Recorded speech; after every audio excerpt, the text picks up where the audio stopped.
പറയുന്ന മന്ത്രം പറഞ്ഞ് നിങ്ങൾ കണ്ടു കാണും. ആ മന്ത്രം പറഞ്ഞ് പുഷ്പമിട്ട് തൊഴും. അതിനുശേഷം ഈ ദേവിയെ ഇനി ഞാൻ പറഞ്ഞ് ശ്രദ്ധിച്ചു കേൾക്കും. ഈ ദേവിയെ നമ്മുടെ മുമ്പിൽ ഇരിപ്പുണ്ട്. അർച്ചിച്ചെടുത്ത് ദേവി ഉണ്ടല്ലോ. ആ ദേവിയെ നമ്മൾ ഒരു ദീപമായിട്ട് ഇങ്ങനെ സങ്കല്പിക്കുന്നു. എന്നിട്ട് കോരി ഇങ്ങെടുക്കുന്നു. കോരി എടുത്തിട്ട് നമ്മുടെ തലയിൽ കൊണ്ടുവന്ന് ഇങ്ങനെ വെക്കും. വെച്ച് കഴിയുമ്പോൾ ഒരു പ്രകാശമായി ദേവി നമ്മുടെ ആ തലയിലേക്ക് ഇങ്ങനെ ഇറങ്ങും. പിന്നെ കഴുത്ത് നമ്മുടെ ശരീരത്തിൽ എല്ലായിടത്തും വ്യാപരിക്കും. ഞാൻ പറയും ഓരോ അംഗങ്ങൾ. ആ അംഗങ്ങളിൽ ഈ ദേവി പ്രകാശമായിട്ട് ഇങ്ങനെ വ്യാപരിക്കുന്നതായിട്ട് മനസ്സുകൊണ്ട് ഭാവന ചെയ്യണം.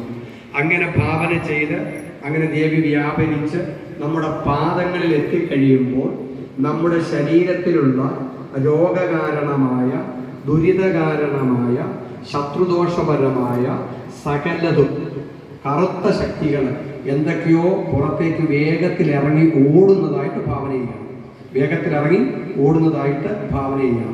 എന്നിട്ട് നമ്മുടെ ശരീരത്തിൽ മുഴുവനും ആ ദേവീ ചൈതന്യം ഇങ്ങനെ നിറഞ്ഞ് നിൽക്കുന്നതായിട്ട് ഭാവന ചെയ്യണം കേട്ടോ.